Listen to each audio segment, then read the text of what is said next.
کتاب التوحید۔ جریر بن عبداللہ رضی اللہ عنہ روایت کرتے ہیں، رسول اللہ صلی اللہ علیہ وسلم نے فرمایا، اللہ اس پر رحم نہیں کرتا جو لوگوں پر رحم نہیں کرتا۔ حالانکہ اللہ سبحانہ وتعالی الرحمن الرحیم ہے، موسٹ مرسیفل، سب سے زیادہ رحم کرنے والا، اس سے بڑھ کے تو کوئی ہے ہی نہیں جو رحم کرے، اور اس کی رحمت میں محبت بھی ہے، کیئر بھی ہے، شفقت بھی ہے، اور اس کا احسان کرنا بھی ہے ہم پر۔ لیکن اپنے بندوں میں سے ان بندوں پر وہ رحم کرتا ہے جو دوسرے بندوں کے لیے، دوسری مخلوق کے لیے مہربان ہوتے ہیں۔ رحم کرنے کا تعلق ایمان سے ہے، یہ ہمارے ایمان کا حصہ ہے۔ ایک اور روایت میں آتا ہے، ابو موسیٰ رضی اللہ عنہ سے روایت ہے کہ انہوں نے نبی صلی اللہ علیہ وسلم کو فرماتے ہوئے سنا، تم اس وقت تک مومن نہیں ہو سکتے جب تک آپس میں رحم نہ کرو، ایک دوسرے پہ رحم نہ کرو۔ صحابہ نے کہا، اے اللہ کے رسول، ہم سب رحم کرنے والے ہیں، یعنی ہم سب ہی ایک دوسرے کے لیے مہربان ہیں۔ آپ نے فرمایا، رحمت صرف یہ نہیں کہ اپنے ساتھی کے لیے رحم دل بن جاؤ، اپنے دوست کے لیے رحم دل بن جاؤ، بلکہ تمام لوگوں پر رحم کرنا ہوگا، تمام لوگوں پر، اپنے سے چھوٹوں پر بھی، اپنے سے بڑوں پر بھی، امیروں پر بھی، غریبوں پر بھی، ساتھیوں پر بھی، دوستوں پر بھی، اجنبیوں پر بھی، بچوں پر بھی، مخلوق پر، حیوانوں پر، کیڑوں مکوڑوں پر، سب کے لیے مہربان۔ تو اصل مہربان کون ہے؟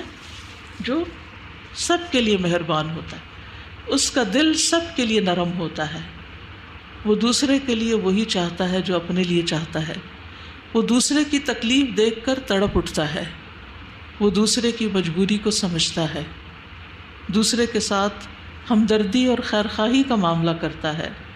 تو آپ سوچئے کہ جس کلچر کے اندر، جس گھر کے اندر، جن لوگوں کے اندر، جس ٹیم کے اندر ایک دوسرے پر رحم کرنا ہو، ایک دوسرے کے لیے کیئرنگ ہو اور ایک دوسرے کے ساتھ تعاون کرنا ہو، وہاں ماحول کتنا خوشگوار ہو سکتا ہے۔ اور جہاں لوگوں کے دلوں سے رحم چھین لیا جاتا ہے، وہاں دنیا کی زندگی بھی جہنم بن کے رہ جاتی ہے۔ تو being a school teacher, being a mother, دن کا ایک بڑا حصہ ہمارا کس کے ساتھ گزرتا ہے؟ بچوں کے ساتھ گزرتا ہے۔ بچوں کے بعد ایک بڑا حصہ ہمارے زندگی کا کس کے ساتھ گزرتا ہے؟ اپنے کولیگز کے ساتھ، اپنے ساتھیوں کے ساتھ۔ گھر میں کس کے ساتھ؟ اپنے ہسبینڈ کے ساتھ، یا اپنے بہن بھائیوں کے ساتھ، اگر شادی شدہ نہیں تو اپنے بہن بھائیوں کے ساتھ۔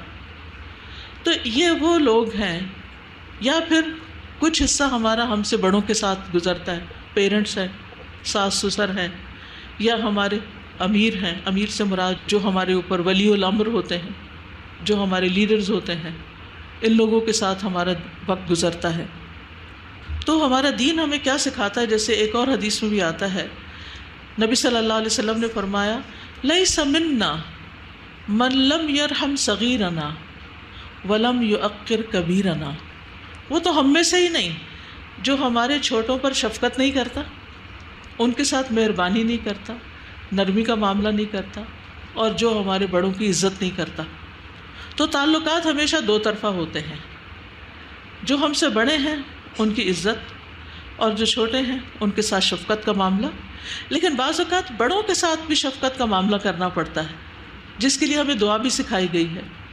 اپنے والدین کے لیے ہمیں کیا دعا سکھائی گئی ہے؟ رب ارحمہما کما ربیانی صغیرا، اللہ ان پر ایسے ہی رحم فرما دیجیے جس طرح انہوں نے مجھے بچپن میں پالا تھا، جس طرح بچپن میں یہ مجھ پہ رحم کرتے تھے، میرے لیے مہربان تھے، بالکل اسی طرح آپ ان پر بھی رحم کریں۔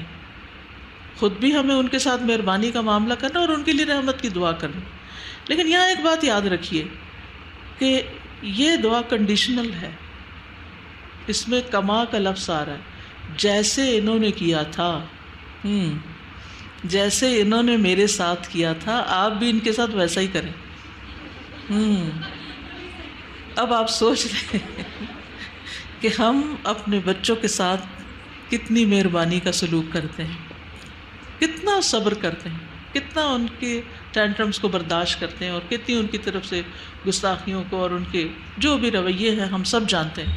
چاہے کلاس روم کا معاملہ ہو، چاہے گھر کا معاملہ ہو، ہم سب بہت جلد پیشنس لوز کر جاتے ہیں. ہم کہتے ہیں اس کے بعد نہیں برداشت کروں، اب بہت ہو جائے، اب پٹائی ہوگی، اور بعض اوقات تو بغیر خبر دیے پٹائی ہو جاتی ہے. تو ہم سب کو یہ دیکھنا ہے کہ ہماری اپنی بھلائی، ہمارا اپنا فیوچر کس چیز کے ساتھ منسلک ہے، ہمارے اپنے رویے کے ساتھ. کیونکہ حدیث میں کیا ہے، اللہ ان لوگوں پر رحم نہیں کرتا جو لوگوں پر رحم نہیں کرتے، جو شوہر اپنی بیوی کے لیے مہربان نہیں. کیونکہ اللہ تعالیٰ نے شادی کا مقصد کیا رکھا ہے کہ وَجَعَلَ بَيْنَهُمَا مَوَدَّةً وَرَحْمَةً، کہ اللہ نے ان کے درمیان محبت اور رحمت پیدا کی ہے. لیکن بعض سنگ دل ایسے ہوتے ہیں کہ نہ وہ محبت کرنا جانتے ہیں اور لیسٹ مہربان ہوتے ہیں. بیوی ہے یا میاں ہے، درد میں تڑپتا رہے، ہاسپٹل جانے کی ضرورت ہے، تھکا ہوا ہے، کوئی رحم نہیں، کوئی مرسی نہیں، کچھ نہیں، بس اپنا مطلب پورا کرنا ہے. انسان تو ایسے نہیں کرتے. انسانوں کے اندر تو انسانوں کے لیے بہت شفقت اور محبت کا مادہ ہونا چاہیے. انسان تو ہوتا ہی انسانیت کی بنا پر ہے. جس انسان میں انسانیت نہیں ہوتی وہ انسان کیا انسان ہے. تو اس لیے بہت ضروری ہے کہ ہم سب اس معاملے میں اپنے سب رشتوں کے ساتھ ایکسٹرا کیئرفل ہوں. صحابہ کرام کی جو صفت قرآن مجید میں بتائی گئی ہے وہ کیا تھی؟ محمد الرسول اللہ والذین معہ اشداء علی الکفار رحماء بینہم. آپس میں مہربان ہیں، آپس میں مہربان. تو والدین کی شکل میں اپنے سے بڑوں پر بھی مہربانی کرنی اور چھوٹوں پر بھی شفقت کرنی، اور اپنے کولیگز کے ساتھ بھی مہربان ہونا ہے، اپنے ساتھیوں کے لیے بھی مہربان ہونا ہے. یہ صحابہ کی صفت تھی. یہ کامیاب لوگوں کی علامت ہوتی ہے کہ وہ ایک دوسرے کے لیے کیئرنگ اور کنسیڈرنگ ہوتے ہیں. اور یہ صرف اس صورت میں نہیں ہوتا کہ دوسرا مہربان ہو تو آپ بھی مہربان ہوں گے. کبھی ایسا بھی ہوتا ہے کوئی تھکا ہوا ہوتا ہے، کبھی کسی سے کوئی غلطی ہو جاتی، کبھی کوئی وقت پہ کام نہیں کر پاتا، کوئی جینوئن ریزن بھی ہو سکتی. تو اس وقت صرف باس بن کے دکھانا یہ نبی صلی اللہ علیہ وسلم کا طریقہ نہیں تھا. آپ صلی اللہ علیہ وسلم اپنے ساتھیوں کے لیے کتنے مہربان تھے. قرآن کیا کہتا ہے؟ وَكَانَ بِالْمُؤْمِنِينَ رَحِيمًا، کہ محمد صلی اللہ علیہ وسلم مومنوں کے ساتھ بڑے مہربان ہیں. تو آپ میں سے جتنے لوگ کسی ذمہ دار کی حیثیت سے کام کر رہے ہیں اور ان کے نیچے اور بہت سے لوگ کام کر رہے ہیں، یا پھر آپ کے ساتھ آپ کے ساتھی ہیں، ہر رشتے میں، چاہے وہ اسکول کے اندر ہے چاہے وہ گھر کے اندر ہے، وہ رشتہ پیار اور محبت کا، نرمی اور شفقت کا ہونا چاہیے. دوسروں کی غلطیوں سے درگزر کرنا. اس کا یہ مطلب نہیں کہ نبی صلی اللہ علیہ وسلم نے لوگوں کو ڈسپلن نہیں کیا. ہم کائنڈ اور کیئرنگ ہوتے ہوئے بھی فرم ہو سکتے ہیں، ہم آرام سے بات کر سکتے ہیں. کوئی ضروری نہیں ہوتا کہ چھوٹی سی چیز مرضی کے خلاف ہو تم چیخیں چلانا شروع کر دیں یا دوسرے کی بے عزتی شروع کر دیں. اونچی آواز میں بولنا مہذب لوگوں کی علامت تو کبھی بھی نہیں ہوتی. جو سویلائزڈ قومیں ہیں، جو مہذب لوگ ہیں، وہ ایک دوسرے پہ شاؤٹ نہیں کرتے، وہ ایک دوسرے کے مقابلے میں بازو تان کے کھڑے نہیں ہو جاتے. وہ ایک جگہ بیٹھ کے اپنے معاملات کو سلجھا لیتے ہیں. ہمیں ہمارے دین کی دی ہوئی جو تہذیب ہے اس کو اجاگر کرنے کی ضرورت ہے. اور آپ نے دیکھا ہوگا کہ جو ماں باپ آپس میں جن کی بنتی ہے نا، ان کے بچوں کے اندر بھی آپس میں بڑی ایک نرمی ہوتی ہے. بہن بھائیوں کے لیے وہ بھی بڑے کیئرنگ ہوتے ہیں. اور جب وہ ماں باپ کو ایک دوسرے کے لیے مہربان نہیں دیکھتے تو ان کے اندر سے بھی ایک سختی سی آ جاتی ہے. اسی طرح آپ کے اسٹوڈنٹس کا معاملہ ہے. اگر آپ اپنے کولیگز کے ساتھ، اپنے سب آرڈینیٹس کے ساتھ، اپنے باس کے ساتھ، سب کے ساتھ ایک عزت کا، محبت کا معاملہ کرتے ہیں اور اس کلچر کو عام کرتے ہیں، تو انشاءاللہ آپ دیکھیے کہ ہر طرف خوشی کی لہریں پھیل جائیں گی.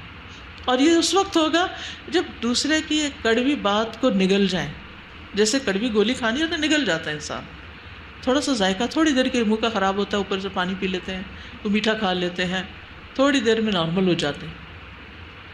لیکن اگر ہم اس وقت بے صبری کا مظاہرہ کرتے ہیں تو پھر کیا ہوتا ہے؟ پھر تعلقات میں کھنچاؤ بڑھتا جاتا ہے، فاصلے بڑھتے جاتے ہیں، بدگمانیاں بڑھتی جاتی ہیں۔ نتیجہ کیا ہوتا ہے؟ بچے سفر کرتے ہیں، آپ کے متعلقین سفر کرتے ہیں۔ مثلاً آپ میں سے دو لوگوں کی اگر آپس میں لڑائی ہو گئی اور ایک کہتا ہے مجھے یہاں کام ہی نہیں کرنا، یا یہ کہتا ہے کہ مجھے اس کے ساتھ کام نہیں کرنا، نقصان کس کا ہوگا؟ کس کا نقصان؟ بچوں کا نا۔ ٹھیک ہے بچوں کا تو ہوگا، لیکن سب سے بڑا آپ کا اپنا بھی ہوگا۔ وہ کیسے؟ کہ آپ ایک اچھی اپرچونٹی کھو دیں گے۔ یاد رکھیے جہاں نیکی کے مواقع زیادہ ہوتے ہیں نا، وہاں شیطان کا عملہ بہت بڑا ہوتا ہے۔ وہ کہتا ہے کہ کسی بھی طرح ان کو اس سے روک لو تاکہ یہ خیر اگلی جنریشن میں نہ جائے۔ اس وقت جتنے چیلنجز ہیں بچوں کی تربیت کے حوالے سے، وہ آج سے پہلے کبھی نہیں تھے، اور اس میں ایک بڑا حصہ ہمارے ٹیمپرامنٹ کا بھی ہے کہ گھر ہو یا باہر ہو، ہم کس طرح بچوں کے ساتھ معاملہ کرتے ہیں۔ بہرحال ہم دوسروں کی تو ذمہ داری نہیں لے سکتے، کم از کم اپنی تو لے لیں، اپنے بہتر فیوچر کے لیے۔ صحیح مسلم کی روایت میں جنتی شخص کی صفت بتائی گئی کہ اس کے اندر مہربانی ہوتی ہے۔ رسول اللہ صلی اللہ علیہ وسلم نے فرمایا اہل جنت 3 طرح کے لوگ ہیں۔ نمبر 1، ایسا سلطان جو عادل ہے، یعنی ایسا باس جو عدل کرتا ہے، انصاف کرتا ہے، فیورٹزم نہیں کرتا، سب کو فیسیلیٹیٹ کرتا ہے، سب کا خیال رکھتا ہے، صدقہ کرنے والا ہے، اسے اچھائی کی توفیق دی گئی ہے۔ نمبر 2، ایسا مہربان شخص جو ہر رشتہ دار اور ہر مسلمان کے لیے نرم دل ہے، ہر ایک کے لیے نرمی۔